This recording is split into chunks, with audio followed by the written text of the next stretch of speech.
Dear student, आज के इस लेक्चर में हम पढ़ेंगे शेप ऑफ ऑर्बिटल्स। ओके, ध्यान से देखिएगा। आज के लेक्चर में हम पढ़ेंगे एस ऑर्बिटल का शेप, पी ऑर्बिटल और डी ऑर्बिटल्स। ओके, उसमें एंगुलर नोड कितने होते हैं। ओके, उसके बाद में रेडियल नोड क्या होते हैं, कितने होते हैं, इसके बारे में डिस्कस करेंगे। ओके, चलिए ध्यान से देखिएगा, समझ लीजिए। पहले आप देखिए शेप ऑफ ऑर्बिटल। सबसे पहले हम बात करते हैं बेटा एस ऑर्बिटल की। सुनिए, S orbital is spherical in shape. S orbital is spherical in shape. ध्यान से देखिएगा, एस ऑर्बिटल का शेप स्फेरिकल होता है। ओके, चलिए समझाने की कोशिश करता हूं। सुनिए आप ध्यान से। ये है बेटा न्यूक्लियस। ध्यान से देखिएगा, क्या है ये न्यूक्लियस। ओके, और न्यूक्लियस से यहाँ पर देखिए ये इलेक्ट्रॉन चिपके हुए होते हैं। जहाँ पर इलेक्ट्रॉन का डेंसिटी बहुत ज़्यादा होता है। देखिए इसके बहुत सारे फोटो निकालने के बाद ओके, इस तरह इसका एक स्ट्रक्चर दिखाई दिया, बराबर ना। मतलब जहाँ पर इलेक्ट्रॉन घूमते हैं वहाँ पर एक ये पाथ तैयार होगा। यस सर, जिसे हम कहते हैं ऑर्बिट। क्या बोलेंगे? ऑर्बिट। और जैसे ही हम धीरे धीरे न्यूक्लियस से दूर हटते जाएंगे, ओके, तो वहाँ पर इलेक्ट्रॉन का डेंसिटी कम होता जाएगा। यस सर, जैसे जैसे हम न्यूक्लियस से दूर हटते जाएंगे वहाँ से इलेक्ट्रॉन का डेंसिटी कम होता जाएगा। ध्यान से देखिएगा। ओके, देखिए, ठीक है। तो ध्यान से देखिए, S orbital is spherical in shape. S orbital का शेप कौन सा होता है? स्फेरिकल शेप होता है सर। ये है बेटा न्यूक्लियस। क्या है ये? न्यूक्लियस। Yes sir. ओके, और इसके अराउंड में क्या है? ये इलेक्ट्रॉन है। यस सर, और ये इलेक्ट्रॉन का क्लाउड है। ओके, तो ध्यान से देखिएगा, न्यूक्लियस के नजदीक, न्यूक्लियस के करीब में इलेक्ट्रॉन का क्लाउड बहुत ज्यादा होता है। जैसे ही यहाँ से हम न्यूक्लियस से दूर हटते जाएंगे तो इलेक्ट्रॉन का डेंसिटी कम होता जाएगा। ओके, सुनिए बेटा ध्यान से। क्या यहाँ पर ये जो इलेक्ट्रॉन घूम रहे हैं, इसकी वजह से जो रास्ता बना लिया इलेक्ट्रॉन ने, ओके, इसे बोलते हैं ऑर्बिट। यस, तो इसको बेटा हम 1s यानी फर्स्ट शेप बोल सकते हैं। यस सर, और स्फेरिकल की शेप है तो यहाँ पर मैंने s ऑर्बिटल लगाया हूँ। यस सर, उसके बाद ध्यान से देखिएगा, इलेक्ट्रॉन का डेंसिटी न्यूक्लियस से दूर जाने पर इलेक्ट्रॉन का डेंसिटी धीरे धीरे कम हो रहा है यहाँ से।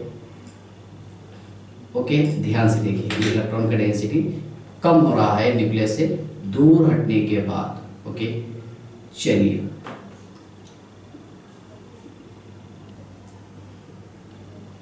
ओके, देखिए ये फर्स्ट शेल और ये सेकंड शेल। ये 1s है और ये 2s, ये सेकंड शेल। ओके, तो इसके बीच में जो आपको वैकेंट स्पेस दिख रहा, इसे बोलते हैं हम नोड। क्या बोलेंगे इसे? नोड। यस सर, तो नोड किसे बोलेंगे हम? देखिए, क्या न्यूक्लियस के अराउंड में जहां पर इलेक्ट्रॉन फाउंड नहीं होते, जहां पर इलेक्ट्रॉन फाउंड होने की चांसेस 0 होते हैं, उसे कहते हैं हम नोड। ओके, ध्यान से देखिएगा, नोड बता देता हूं आपको। नोड मींस, सुनिए, the region around the nucleus, the region around the nucleus in which probability of finding electron is 0। Okay, जहां पर इलेक्ट्रॉन फाउंड होने के कोई चांसेस नहीं होते हैं, है ना, उस रीजन को कहते हैं हम नोड। क्या बोलेंगे? नोड। अब देखिए, हमारे एनसीईआरटी के हिसाब से थोड़ी सी बात करते हैं ग्राफिकल रिप्रेजेंटेशन की फॉर 1s ऑर्बिटल के लिए। यस सर, ध्यान से देखिएगा, मैं इसका ग्राफ कैसे ड्रॉ करता हूं। सुनिए, ये बेटा r। अब r क्या देगा यहाँ पर? Distance from nucleus. Yes sir, radius नहीं बोलेंगे, क्या बोलेंगे? Distance from nucleus. न्यूक्लियस से इसका डिस्टेंस, फासला, और ये है साई। अब साई मैंने इससे पहले बताया था आपको कि psi has no significant value, इसका कोई सिग्निफिकेंट वैल्यू नहीं है। ओके, ध्यान से देखिएगा, तो क्या होगा डिस्टेंस इंक्रीज होने के साथ साथ साई यहाँ पर डिक्रीज होगा। ओके, लेकिन क्योंकि साई का जो कोई सिग्निफिकेंट वैल्यू नहीं है वो चीज बताने की कोशिश करता हूँ क्यों नहीं है। ओके, अब यहाँ पर देखिए साई का तो वैल्यू नहीं है सर, साई किसका है, फिर साई स्क्वायर का। और साई स्क्वायर क्या बताया था मैंने आपको, प्रोबेबिलिटी ऑफ फाइंडिंग इलेक्ट्रॉन। लिख दो बेटा यहाँ पर, चलिए मैं यहाँ लिख देता हूँ, psi square is equal to probability of finding electron is maximum. Nucleus के अराउंड में इलेक्ट्रॉन ज्यादा पाए जाने के इम्कानात होते हैं, चांसेस होते हैं। Probability of finding electron is maximum. तो ध्यान से देखिएगा बेटा, सुनिए ये ग्राफ कैसे मैं आपको बताता हूं। देखिए मतलब यहां पर साई पहले डिक्रीज हुआ और बाद में कांस्टेंट रहा, लेकिन यहां पर देखिए साई जो है कंटिन्यूअसली डिक्रीज हो रहा with increase distance from nucleus. ये मान लीजिए आप न्यूक्लियस, ये सॉरी न्यूक्लियस और ये इसका डिस्टेंस फ्रॉम न्यूक्लियस। तो कहने का मतलब ये है कि जैसे जैसे हम न्यूक्लियस से दूर हटते जाएंगे वहां पर इलेक्ट्रॉन का फाउंड होने का जो चांसेस है वो कम होते जाएगा। यस, बस ये देखिए कंटिन्यूअसली आपको डिक्रीज दिख रहा, यानी ये न्यूक्लियस है और इससे दूर हटते जा रहे हैं तो इलेक्ट्रॉन पाए जाने के इम्कान जो है ये कम होते जा रहे हैं। Yes sir, okay. तो साई स्क्वायर क्या है यहाँ पर बेटा, देखिए probability of finding electron is maximum. पहले यहाँ पर इलेक्ट्रॉन देखिए जैसे ही मतलब यहाँ पर देखिए न्यूक्लियस से बहुत ज्यादा करीब जो इसका डिस्टेंस था, ओके, जो फासला था, तो यहाँ पर इलेक्ट्रॉन बहुत ज्यादा फाउंड हुए, लेकिन जैसे जैसे यहाँ पर डिस्टेंस बढ़ा तो इलेक्ट्रॉन फाउंड होने के चांसेस कम हो गए। So we can say that, ध्यान से देखिए, as increase distance from nucleus, as increase distance from nucleus, so the psi square means probability of finding electron will decreases. Okay, ध्यान से देखिएगा, probability of finding electron decreases। Simple सी बात है ना, क्या यहां से इधर जब हम आएंगे, ओके, न्यूक्लियस से दूर हटते चले जाएंगे तो यहां पर इलेक्ट्रॉन के पाए जाने के जो चांसेस है, इम्कानात है, वो कम होंगे। ओके, तो ध्यान से देखिए, ये साई है, वेव फंक्शन जिसे हम कहते हैं, यस सर, और ये Sai square, probability of finding electron is maximum. Okay, तो इससे पहले जो मैंने आपको बताया था कि साई का कोई सिग्निफिकेंट वैल्यू नहीं होता, इसका रिजल्ट सुनिए आप, ध्यान से देखिएगा, 2s ऑर्बिटल। यस सर, अब इसका हम ग्राफिकल रिप्रेजेंटेशन डायग्राम ड्रॉ करते हैं। ध्यान से देखिए, इसको ग्राफ के थ्रू रिप्रेजेंट करने की कोशिश करते हैं। ओके, चलिए बेटा हम एक काम करेंगे, ये ऐसा लिख लेंगे इसको। ओके, हो गया एडजस्टमेंट, नहीं मसला, ठीक है, एक मिनट।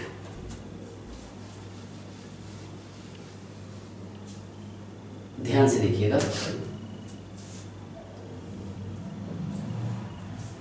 ये distance from nucleus, yes sir, ये r और ये साई स्क्वायर, ये न्यूक्लियस या फिर क्लोजेस्ट, ऐसा बोल सकते हैं, close to the nucleus, nucleus से करीब, नजदीक। यस सर, ये close to the nucleus, close to the nucleus, nucleus से ये नजदीक है। ओके, हाँ, ये क्या बताइए आप, साई। यस सर, देखिए यहां पर क्या हुआ, ये ग्राफ समझने की कोशिश करता हूं, सुनिएगा।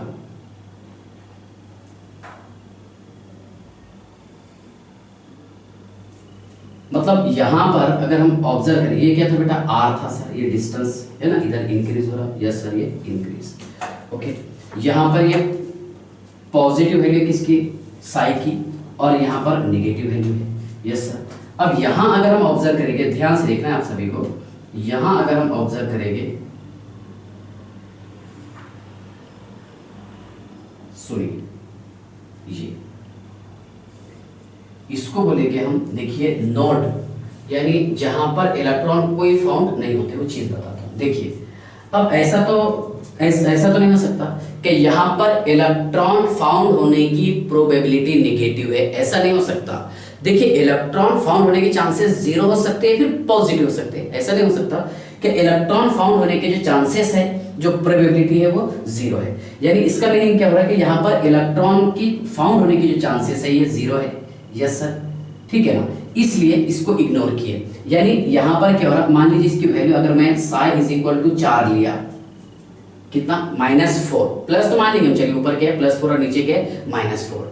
ओके, तो इसका मीनिंग क्या हो रहा है कि यहाँ पर इलेक्ट्रॉन के फाउंड होने के जो चांसेस है वो निगेटिव है, लेकिन ऐसा पॉसिबल नहीं है। ओके, इलेक्ट्रॉन फाउंड होने के जो चांसेस है वो 0 हो सकते हैं या फिर पॉजिटिव रहेंगे। जैसे यहाँ पर बेटा अगर हम लिखेंगे साई² यानी -4 इंटू -4, -4 इंटू -4, तो इसका आंसर कितना आएगा सर, 16 आ जाएगा। ओके, पॉजिटिव वैल्यू आ रही। अगर बेटा हम यहाँ पर साई इज इक्वल टू -10 लिखेंगे तो ये चांसेस नहीं है।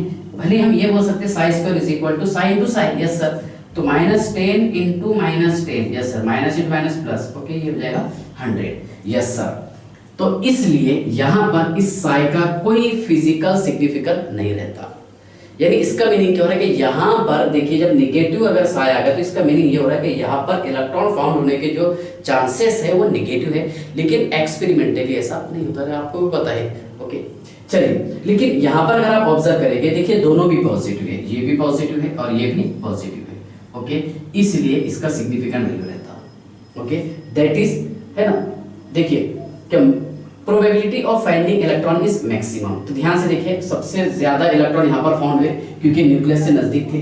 बाद में क्या होगा कि देखिए इलेक्ट्रॉन जो है न्यूक्लियस के अराउंड में जो घूम रहे थे, घूमने की वजह से इन्होंने यहाँ पर शेल बना लिया, यस सर, ऑर्बिट जिसे हम कहते हैं। ओके, पाथ, रास्ता बना लिया, और इसके बीच में जो आपको डिस्टेंस दिखाई दे रहा जहां पर कोई इलेक्ट्रॉन नहीं है, तो ये है बेटा नोड, जहां पर देखिए the region around the nucleus in which probability of finding electron is 0। Nucleus के अराउंड में ऐसा पाए जाने वाला रास्ता जहां पर इलेक्ट्रॉन के पाए जाने के चांसेस 0 होते हैं, उसे कहते हैं हम नोड। क्या बोलेंगे उसे, नोड, यस। चलिए, तो यहां तक क्या आपको समझ में आ गया, नोड समझ गया। ओके, अब देखिए मैं आपको बताने वाला हूं रेडियल नोड क्या होते हैं, और उसके बाद में फिर रेडियल नोड के बाद में एंगुलर नोड जिसे हम नोडल प्लेन कहते हैं, जिसमें हम p ऑर्बिटल पे बात करेंगे। ओके, और टोटल नोड उस पर बात करेंगे। चलिए, तो आई होप यहाँ तक क्या आपको समझ में आ गया होगा, यस सर। अब देखिए मैं एक छोटा सा डायग्राम ऐसा बना लेता हूँ आपको समझाने के लिए। अब ये समझ में आ गया होगा, ये first shell, second shell, third shell, yes sir. Okay, 1s क्या है बेटा बताइए, 1s, ये है 2s और ये है 3s। ओके, और इसके बीच में जो आपको रीजन दिखाई दे रहा है जहां पर इलेक्ट्रॉन कोई प्रेजेंट नहीं है, उसे कहते हैं हम नोड। ओके, तो the region around the nucleus in which probability of finding electron is 0 called as node. Okay, अच्छा, दूसरा पॉइंट ये है कि हम रेडियल जोन और स्फेरिकल, रेडियल जोन बोल सकते हैं या फिर रेडियल नोड या फिर स्फेरिकल नोड किसे कहेंगे हम। ध्यान से देखिएगा, यहां से डेफिनेशन बताने की कोशिश करता हूं। ओके, चलिए, तो ये ग्राफ आपको समझ में आ गया होगा, बस मेहनत करते रहिए आप। ओके, चलिए ध्यान से देखिए,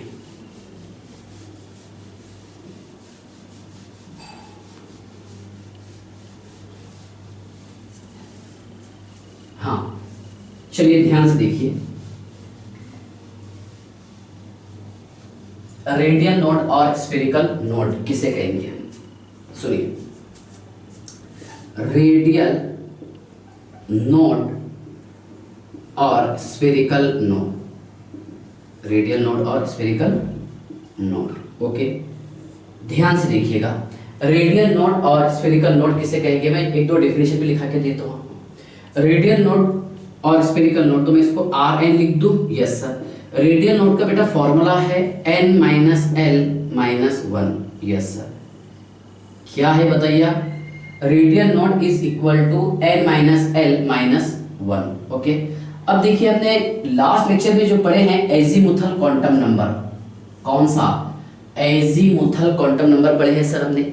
ओके, अब एजीमुथल क्वांटम नंबर के हिसाब से अगर हम बात करेंगे, सुनिए सुनिए, azimuthal quantum number, yes sir, azimuthal quantum number, yes sir, जहां पर l 0 1 2 3 4 ऐसा था। अगर l 0 रहा तो s ऑर्बिटल, ये p ऑर्बिटल, ये d ऑर्बिटल, ये f ऑर्बिटल और ये g orbital and so on, yes sir. Okay, तो यहां पर ध्यान से देखिएगा, क्या s इज इक्वल टू कितना है बताइए, s कितना रहेगा, मतलब ये अगर l 0 हो तो क्यों कौन सा ऑर्बिटल रहेगा, s ऑर्बिटल, अगर l 1 हो तो p ऑर्बिटल, l 2 हो तो d ऑर्बिटल, l 3 हो तो f ऑर्बिटल, l 4 हो तो g orbital. Yes sir, okay. तो ध्यान से देखिए, पहले मैं इसका डेफिनेशन बता देता हूं। इसको बोलते हैं हम बेटा रेडियल नोड और स्फेरिकल नोड। तो यहाँ आपको समझ में आ गया होगा कि ये रेडियल नोड मतलब न्यूक्लियस से नजदीक रहेगा, स्फेरिकल रहेगा, s ऑर्बिटल में रहेगा। ओके, तो ध्यान से देखिए, the spherical surface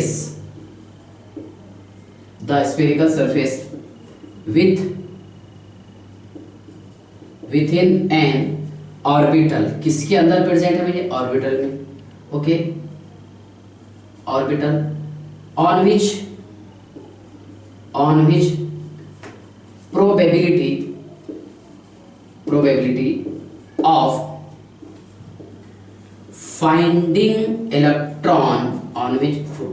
of finding electron is 0, जिसमें इलेक्ट्रॉन पाए जाने के चांसेस बहुत कम होते हैं, दैट इज कॉल्ड एज, क्या बोलेंगे उसे, रेडियल नोड। ओके, चलिए, हाँ अब देखिए उसके बाद में एक है बेटा एंगुलर नोड। अभी इसकी जरूरत नहीं है, मैं आपको हिंट्स बता रहा हूँ। एंगुलर नोड जिसे हम नोडल प्लेन भी कहते हैं, बस आपको छोटा सा एक फॉर्मूला याद रखना है, आगे पूछूंगा। नोडल प्लेन कितना रहेगा, एल, यस सर, और टोटल नोड अगर हम निकालेंगे तो देखिए इसको मैं ए आर लिख दूं, yes sir, A N, yes sir, और ये क्या है आर एन, तो radial node plus angular node, yes sir, और यहां मैं लिख देता हूं टोटल नोड, क्या लिख देंगे, total node, yes sir. So total radial node क्या है बेटा, n माइनस एल प्लस 1, हाँ प्लस ये क्या है बेटा l, यस सर, तो L L cancel, so total node is equal to n minus 1, yes sir, ठीक है ना। अभी मैं इसका डेफिनेशन नहीं बताया, अभी जरूरत नहीं थी। पी देखिए जब मैं पी ऑर्बिटल स्टार्ट करूंगा 10 से 15 मिनट के बाद तब बताऊंगा इसको। ओके, ठीक है, चलिए डेफिनेशन इंपॉर्टेंट है अपने लिए, इंपॉर्टेंट है फॉर्मूले समझ में आना, यस सर। देखिए क्वेश्चन ही है बेटा, find the angular node comma radial node and total node for 1s 2s 3s 4s 5s, yes sir. Okay, यहां पर हमें निकालना है एंगुलर नोड, टोटल नोड और रेडियल नोड। तो बेटा ध्यान से देखिएगा, रेडियल नोड का फॉर्मूला क्या था, बार बार लिखिएगा, n minus L minus 1, yes sir. चलिए एक इसका मेन फॉर्मूला है। ओके, ध्यान से देखिएगा बेटा, पहले हम बात करते हैं फॉर 1s, सो इसके लिए क्या निकालेंगे, 1s के लिए radial node is equal to n कितना है बेटा, शेल कौन सा है यहाँ पर, 1 है सर, है ना, ये 1 माइनस है ना, जिसे हम प्रिंसिपल क्वांटम नंबर कहते थे, 1 माइनस एल कितना रहता है इसके लिए, 0 माइनस 1, तो कितना आ रहा बेटा यहाँ पर, देखिए आंसर, इसका आंसर आ रहा रेडियल नोड 0 है 1s शेल के लिए, यस सर। 2s, अच्छा इसका एक काम करते ना, हम एक काम करेंगे कि एंगुलर नोड निकाल लेते हैं। एंगुलर नोड भी कितना रहा बेटा, 0, सो टोटल नोड कितना रहेगा इसका, ओके बोलिए n माइनस 1, तो 1 minus 1 that is 0, yes sir, है ना, 1 माइनस 1 कितना आ जाएगा, 0, यस सर। टोटल नोड कितना आ गया यहाँ पर 1s के लिए 0।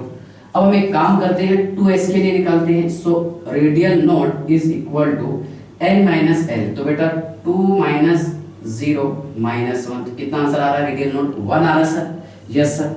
अब इसका हम एंगुलर नोड निकालते हैं, तो एंगुलर नोड तो हमेशा 0 रहेगा क्योंकि l जो है हमेशा 0 रहेगा। ओके, ध्यान से देखिएगा, s सब शेल के लिए एंगुलर नोड हमेशा यहाँ पर 0 आएगा, यस। अब मैं टोटल नोड की बात करता हूँ, total node is equal to, दोनों का सम कर दीजिए आप, ओके, या फिर n माइनस 1 चलेगा सर, 2 माइनस 1 कितना आंसर आ गया, 1, यस। 3s के लिए चेक कर लीजिए आप, 3s के लिए Rn, ओके, 3s और 4s, चलिए 3s के लिए बेटा Rn is equal to radial node, yes sir, radial node is equal to n कितना है यहाँ पर 3 है सर, यस सर, है थर्ड शेप, माइनस 0 माइनस 1 कितना आंसर आ रहा है, 2 आ रहा सर। अब एंगुलर नोड की अगर मैं बात करूंगा, एंगुलर नोड 0 आएगा सर, यस सर। उसके बाद देखिए टोटल नोड तो 2 आ जाएगा, यस सर, है ना, क्योंकि 3 - 1 दैट इज 2। ओके, अब मैं एक काम करता हूँ 4s के बारे में बात कर लेता हूँ। 4s में देखिए रेडियल नोड कितना है बेटा, ध्यान से देखिए 4, तो 4 - 0 - 1 is equal to 3, yes sir. और angular node is equal to कितना आएगा बेटा, 0 आएगा सर, क्योंकि यहाँ पर L कितना है, 0 है, यस सर। और टोटल नोड की हम बात कर लेते हैं तो 3 आएगा, 4 - 1 दैट इज 3, यस सर। कितना आएगा, 3। तो आई होप यहां तक के तो आपको समझ में आ गया होगा। ओके, किसके बारे में, s ऑर्बिटल के बारे में। क्या s ऑर्बिटल का शेप कौन सा होता है बेटा, स्फेरिकल शेप होता है, यस सर। ओके, उसके बाद में इसमें नोड, देखिए नोड भी, हाँ नोड का डेफिनेशन बताया, रेडियल नोड कैसे निकालेंगे हम, यस सर। उसके बाद में ध्यान से देखिएगा, क्या इसमें एंगुलर नोड कितना रहेगा हमेशा, देखिए s ऑर्बिटल के लिए एंगुलर नोड हमेशा 0 रहेगा, और टोटल नोड जो है तो आपको पता है n-1, यस सर। दूसरा पॉइंट ये है बेटा, ध्यान से देखिएगा, क्या यहाँ पर 1s, ये 2s, 3s, 4s shape increase हो रहे हैं। ओके, यानी यहाँ पर प्रिंसिपल क्वांटम नंबर इंक्रीज हो रहा, प्रिंसिपल क्वांटम नंबर इंक्रीज होने के साथ साथ s ऑर्बिटल का साइज भी इंक्रीज होता है। ओके, ध्यान से देखिएगा, वो चीज बताता हूँ। यहां तक के समझ गया, यस सर। चलिए ध्यान से देखिएगा, बड़ा इंटरेस्टिंग पॉइंट है, छोटे छोटे पॉइंट्स मैं इसमें कवर करने की कोशिश करता हूँ, ठीक है ना। ये इस टाइप के जो क्वेश्चन आपको रेफरेंस बुक में ज्यादा मिलेंगे, ठीक है, इसकी प्रैक्टिस करना और फॉर्मूले याद रखना।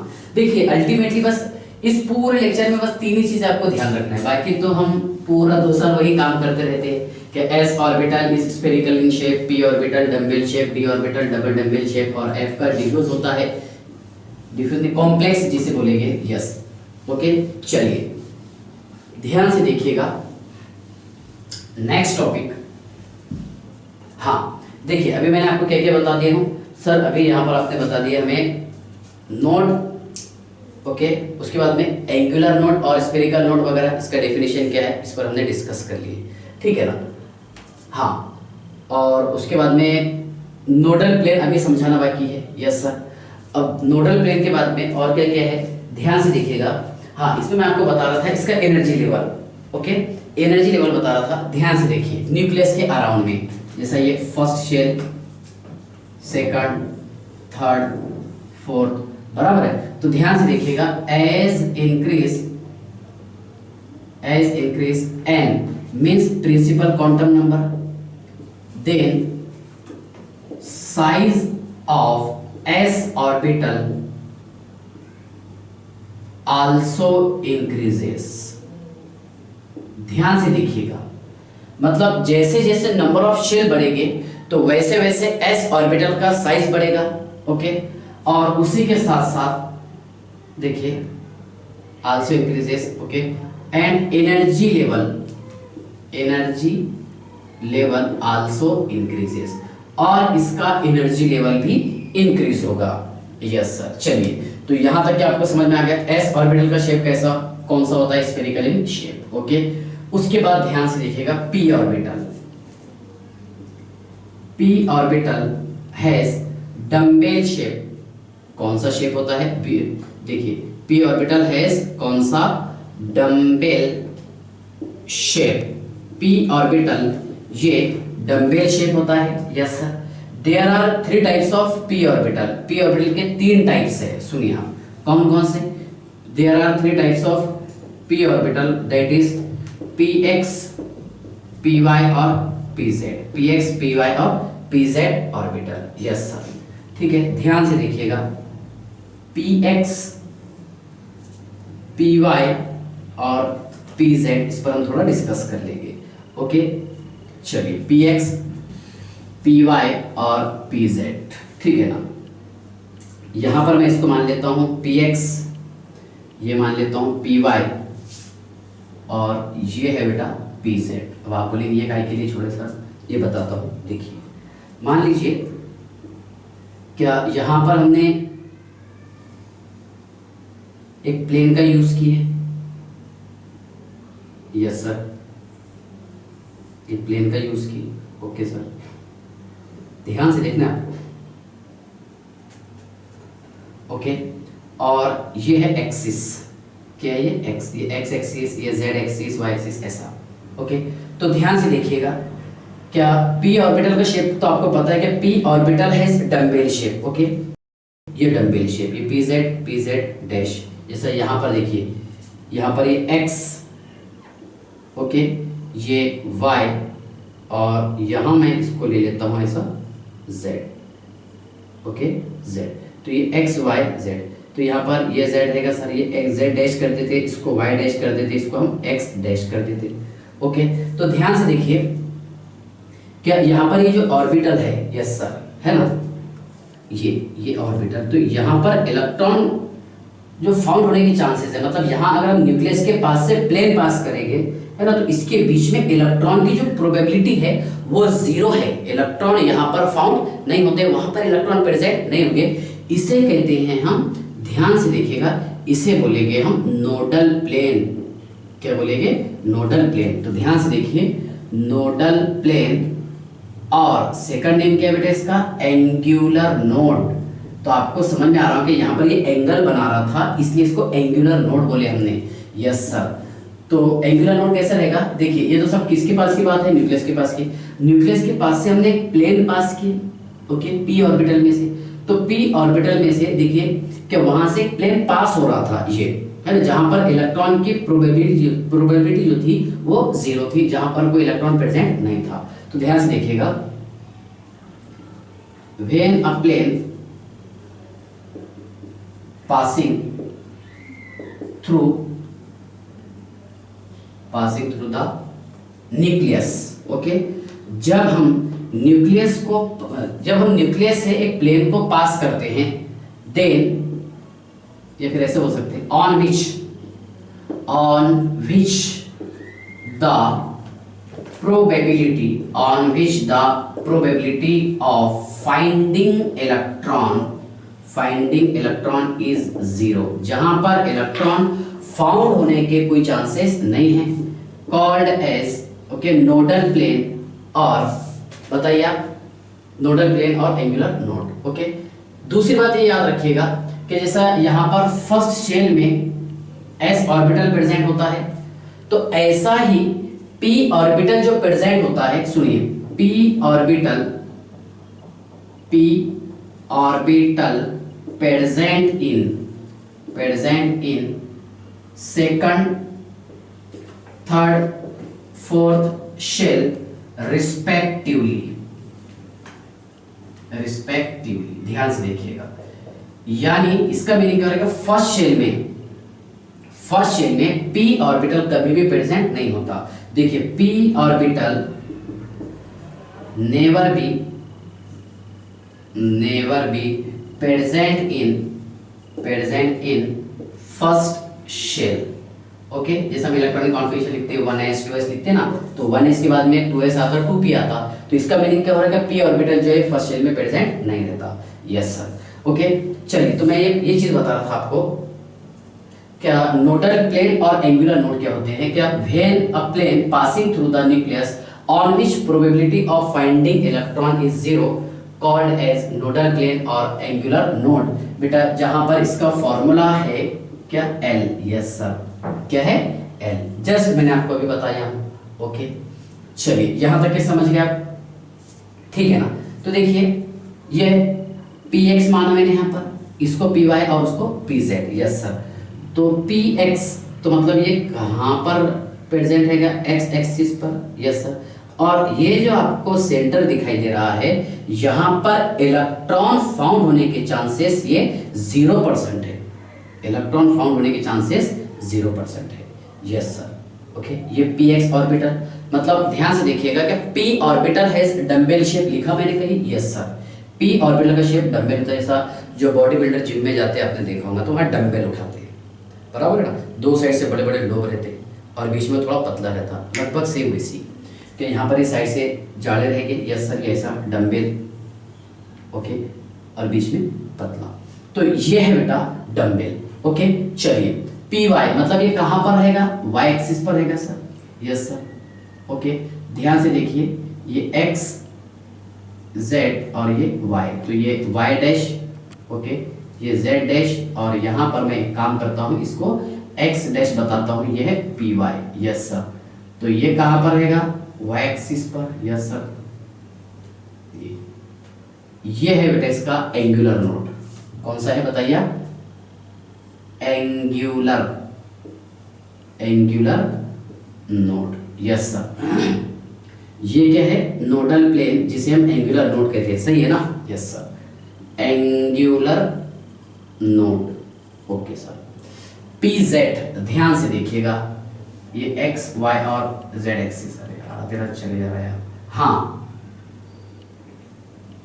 ये x y और ये z, यस सर, ओके। इसको मैं z डैश बता दूं, इसको y डैश, यस सर, और ये x डैश। अब ये कहाँ पर बोले थे, z एक्सिस पर,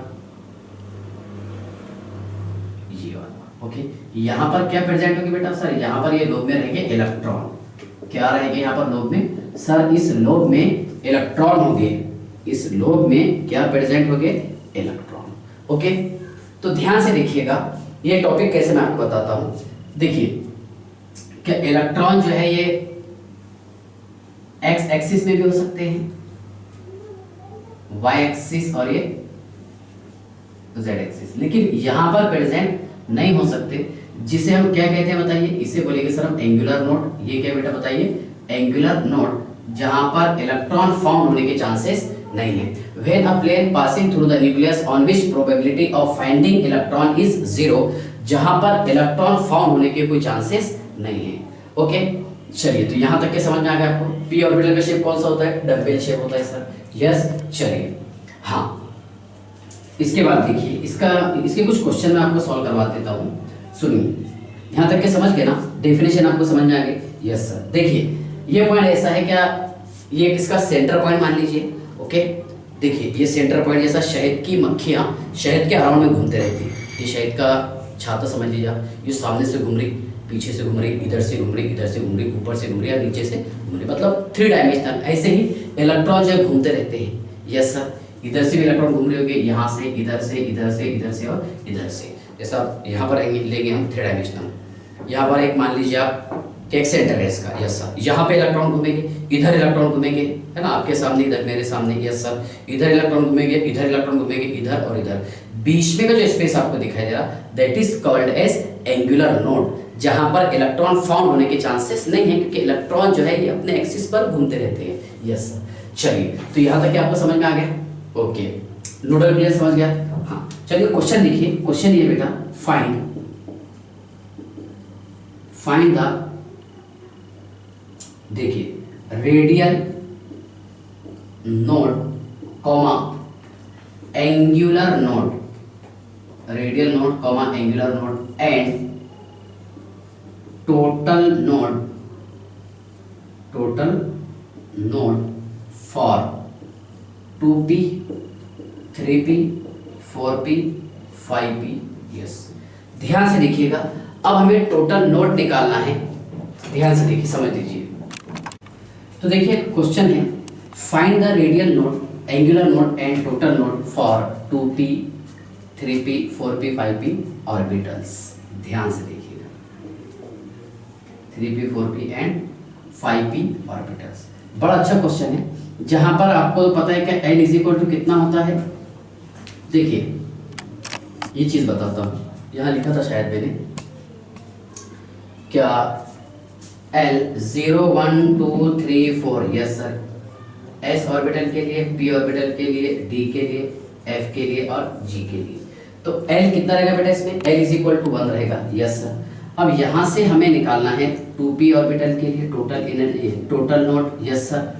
और उसके बाद में रेडियल नोड और angular node, okay. 2p 3p 4p, yes sir. तो मैं एक काम करता हूँ, an लिख दूँ, 2 माइनस नहीं sir, n minus l minus 1, yes sir. तो बेटा यहाँ पर ये 2 माइनस 1, यस सर। l कितना रहेगा, 1 रहेगा इसमें, माइनस 1 इज इक्वल टू 0। तो यहाँ पर एंगुलर नोड कितने, एंगुलर नहीं, r n, रेडियल नोड बोलेंगे बेटा पहले। रेडियल नोड कितने इसमें, 0 है सर, यस सर। उसके बाद में एंगुलर नोड की हम बात कर लेते हैं, तो direct A N is equal to क्या होता है, एल होता है। Yes sir. ओके, तो कितना है, एक है सर। और टोटल नोड की हम बात करते हैं तो ये N minus one. Yes sir. तो 2 माइनस 1 कितना आएगा, 1। और डायरेक्ट निकाल सकते हैं आप दोनों का सम करके, 0 + 1 1। Yes sir. 3b के लिए बात करते हैं हम आर एन की।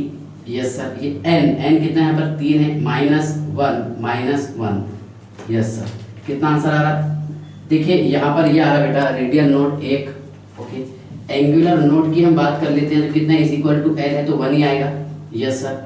उसके बाद में देखिए टोटल नोड की हम बात करते हैं, 2 1 + 1 2 आने चाहिए इसमें, तो 3 - 1 दैट इज 2। Yes sir. तो एन क्या था इसमें, शेल। Yes sir. और यहाँ देखिए आप आर एन की हम बात करते हैं, एन कितना है इसमें, 4 - 1 - 1 इज इक्वल टू कितना आ रहा बेटा, 2। ओके, और angular node is equal to, ध्यान से देखिएगा कितना आ रहा, 1। और total node is equal to okay 4 - 1। Yes sir, is equal to 3। Okay, याद रखेंगे आप, बड़ा इंटरेस्टिंग है। बस ये आपको मेन फॉर्मूले बस यही पढ़ना है जो चीज़ मैं आपको बता रहा हूँ, बाकी कोई खास नहीं है। हम 2 साल तक के वही काम करते हैं, S orbital, P orbital, D orbital, F orbital. Okay, पढ़ते रहते हैं, लेकिन ये चीज़ें आपको याद रखने का है। ओके, मतलब अल्टीमेटली जो कंक्लूजन है इस लेक्चर का, इतने बड़ा जो लेक्चर बन रहा अपना, जितना भी पढ़ेगा 40-45 मिनट्स तो ओके, तो इसका अल्टीमेटली जो मकसद है बस आपको ये समझ में आ जाना, क्या यहाँ से हम आर एन रेडियल नोड कैसे निकालते हैं, एंगुलर नोड कैसे निकालते हैं। Yes sir. ओके, और टोटल नोड हम कैसे निकालते हैं, ठीक है ना। चलिए, नोडल प्लेन आपको समझ में आ गया। Yes sir. नोडल प्लेन बोलते सर एंगुलर नोड को ही बोलते हैं। यस। ओके, चलिए हाँ, ध्यान से देखिएगा। नेक्स्ट है डी ऑर्बिटल। बेटा डी ऑर्बिटल का जो शेप होता है, डी ऑर्बिटल का जो शेप होता है ये होता है double dumbbell. Double dumbbell shape होता है सर डी ऑर्बिटल का। Yes sir. ओके, और डी ऑर्बिटल के लिए एल का वैल्यू कितना होता है, 2 होगा सर। जब एल का वैल्यू 2 होगा तो एम कितना रहेगा इसमें, एम इज इक्वल टू रहेगा सर 5। बराबर है ना, एम कितना रहेगा, 5। चलिए 5 कैसा, ध्यान से देखिएगा। ये जो हम लास्ट लेक्चर में पढ़े हैं, इसमें कहाँ टाइम पास करवाने के, इसे बता देता हूँ आपको। -2 - 1 0 +1 और ये +2। जैसा l इज इक्वल टू अगर 1 रहा, l इज इक्वल टू अगर 1 रहा तो m कितना रहेगा बेटा, m इज इक्वल टू 3 होगा सर। यस सर, क्योंकि हमें ये भी पता है m इज इक्वल टू है ना ट्वाइस l + 1। यस सर, जो हम लास्ट लेक्चर में पढ़े, जैसा पर m 3 है बेटा, m कितने हैं, 3। तो px py और pz है ना, x y z जो हम लास्ट लेक्चर में पढ़े हैं, -1 0 और +1। Yes sir. तो ऐसा ही यहाँ पर देखिए -2 - 1 0 +1 +2। ओके, तो पहला क्या है, dxy। Okay, dyz dzx। Yes sir, dzx dx² - y²। Okay, या फिर इसको डैश भी पढ़ते हैं। और लास्ट है बेटा dz जो होता है डफ नट। डफ नट ओके, बताता हूँ। डफ नट एक छल्ले के जैसा, अंगूठी के जैसा रहता है, ये अंगूठी में। ओके, देखिए आपको ये बताना था डी ऑर्बिटल का शेप कौन सा है, डबल डम्बेल शेप है सर। यस, देखिए तो मैं एक काम करता हूँ, सुनिए आप ध्यान से। ये फर्स्ट, सेकंड, थर्ड, फोर्थ और ये फिफ्थ। देखिए जितना काम है मैं उतना ही लेने की कोशिश कर रहा हूँ। डी एक्स वाई में क्या है, यहाँ पर ये रहेगा बेटा एक्स एक्सिस और ये है वाई एक्सिस, ये वाई डैश और ये क्या है एक्स डैश। ओके, ध्यान से देखिए। तो डी एक्स वाई का मीनिंग क्या होता है कि यहाँ पर लोब जो है बिटवीन एक्स और वाई आएगा। Yes sir. अब ये डबल डम्बेल है। यस सर, एक और ये डबल। गौर कीजिए एक्स वाई के बीच में, एक्स वाई के बीच में। Yes sir, double dumbbell. ये शेप है किसका, डी एक्स वाई का। ओके, देखिए इसके हिसाब से मैं यहाँ लिख रहा हूँ, जैसे यहाँ पर वाई जेड है, देखिए मैंने यहाँ वाई लिख दिया हूँ और यहाँ पर जेड। हालांकि एक्स भी लिख सकते हैं, जरूरत नहीं है, जितना काम हो उतना। ये एक्स वाई डैश और ये Z dash. Yes sir. Okay, D X Y D Y Z, यानी यहाँ पर वाई और जेड ऑर्बिटल के बीच में रहेगा। ये देखिए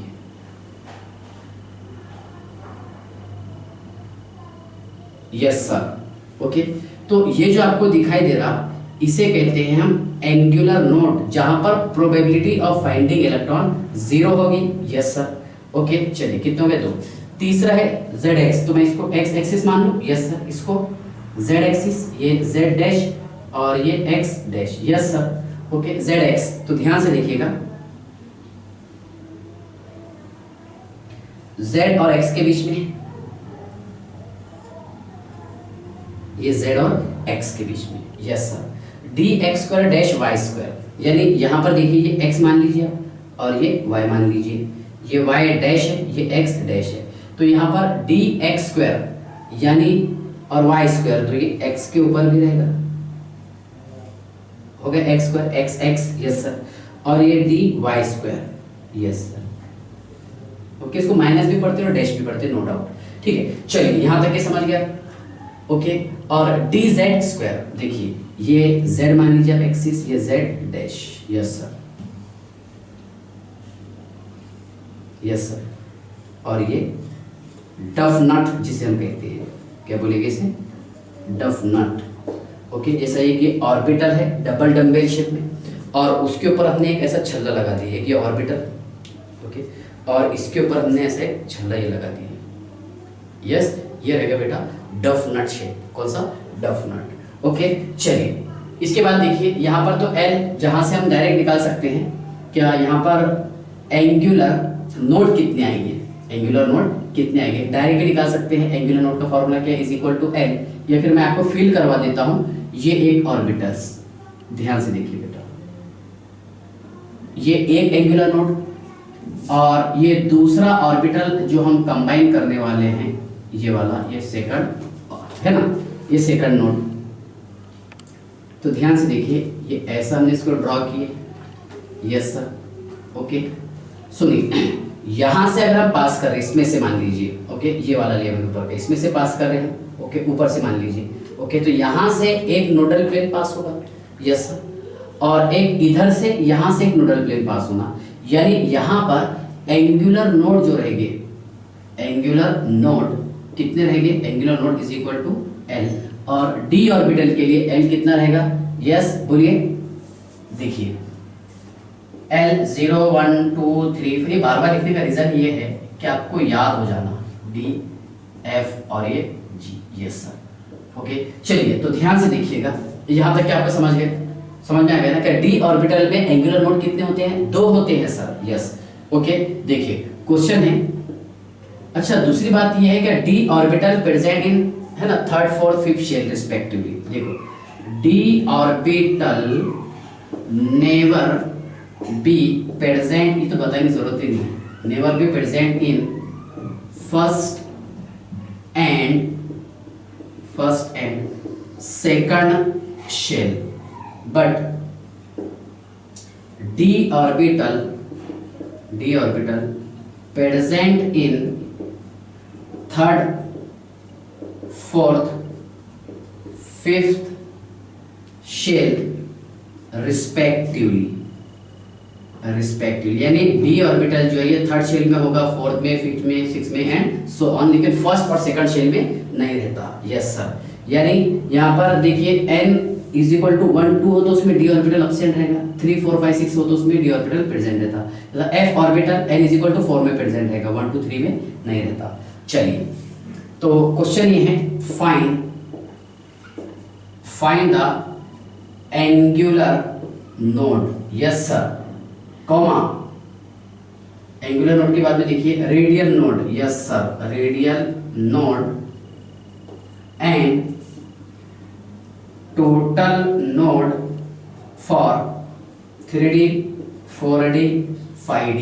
यस सर। ओके, ध्यान से देखिएगा, पहले हम 3D के लिए निकालते हैं, फिर 4D के लिए, फिर 5D के लिए।